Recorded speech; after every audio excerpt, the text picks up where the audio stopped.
This is my box from Meyers. Now, buying flasks or plants from Meyers is very different than getting it from other vendors because Meyers is a conservatory, not a vendor. They do sell some of their plants, excess plants, to people, and I have wanted to order flasks from them for some time. And so I got on a list back in December for a few plants.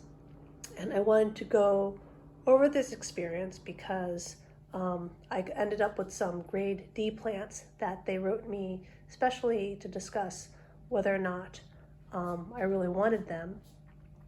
And so I want to share the photos that they shared with me with everyone, and I'll do that later in the video. So when Troy sends you plants, and you buy flasks, I should say, I didn't buy actually plants in the greenhouse, ready to go plants. He actually deflasks them and then sends them in little bags. So here are the plants that I ordered right here. Oh, they're all wrapped up, so I'll have to unwrap them. This is a whirl pack. So I got this because parvulum is very hard to grow. It's very hard to find, and I thought, hey, they have a flask of it and I would like to try it. And this was the problematic flask. It was considered to be a grade D flask because the plants are very small and delicate, and many of them had started to die in the flask, which I will show in the photos that they sent me. This is the other flask that I got. It's Cattleya Jungiana alba, and I saw a Jungiana at the Pacific Orchid Expo, and I really loved the really flat, large shape of it. And I kind of signed up for this flask on a whim, and I didn't realize it would be ready so soon. So this also came with the parvulum, which was a flask that I spent many emails with Troy on. At Meyers, every cross has its own page with information about the cross, the parents, growth conditions, as well as how many flasks are available. And then you make a reservation based on this information. The parvulum also has a list of its replates and how long it took to get to this stage. They also take photos of the plants at various stages, when they're in the flask, when they've been replated, and right before they send it out to you. So this is the actual flask that I bought when it was replated, and this is a typical flask from this batch, not my actual flask. And then they sent me updated pictures when I was trying to decide whether I wanted this flask to show me how stuff was sort of dying a little bit in the flask.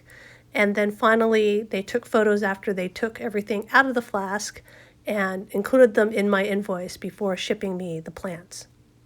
All right, so I'm trying to show the opening of the bags, but Pinto has bitten me multiple times during this process, and now I've got a genie.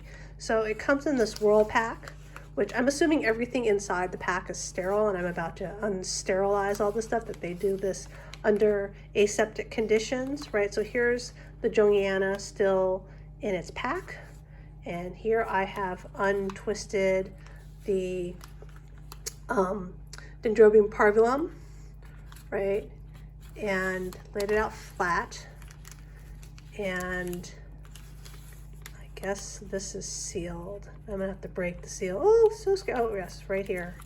I'm gonna have to break the seal. Actually, I didn't have to break the seal. I just had to pop it open. And so now here we go. I'm gonna pull this out. It's wrapped in what looks like a paper towel. Probably a sterile paper towel. You can sterilize paper towels by wrapping them in foil and then putting them in an autoclave. I've done that when I used to do tissue culture work at the USDA.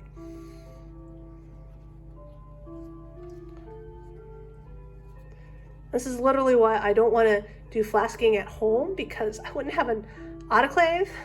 I would have to, steam sterilize it some way, and I wouldn't have a laminar flow hood, and I'm just so spoiled. So there is my little tiny plants. Let me get a zoom in.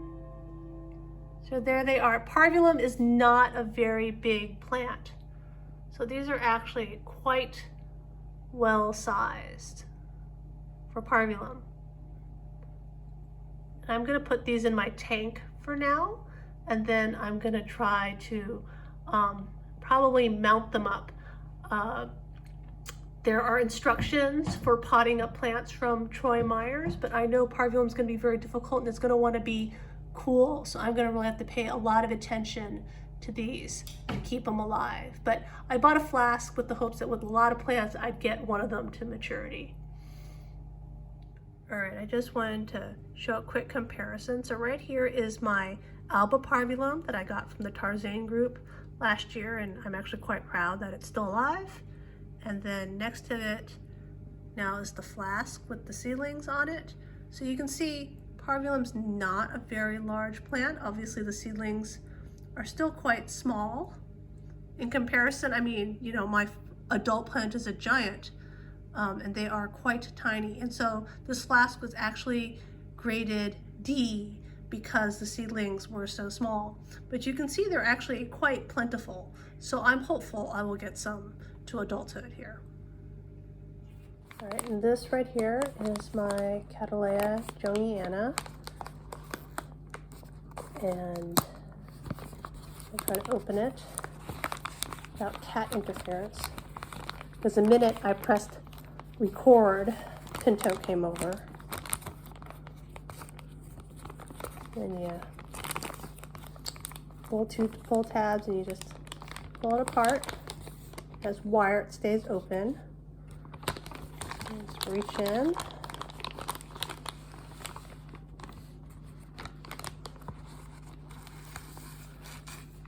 And so I also received photos of this one. I haven't actually figured out where the pre-photos are on the website.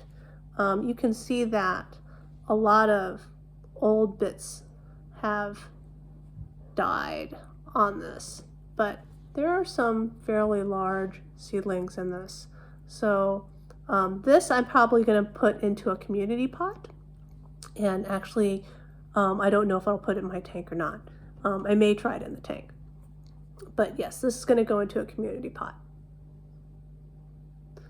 And hopefully I'll have the ability to do a video on these two plants in a few years, because they won't have died.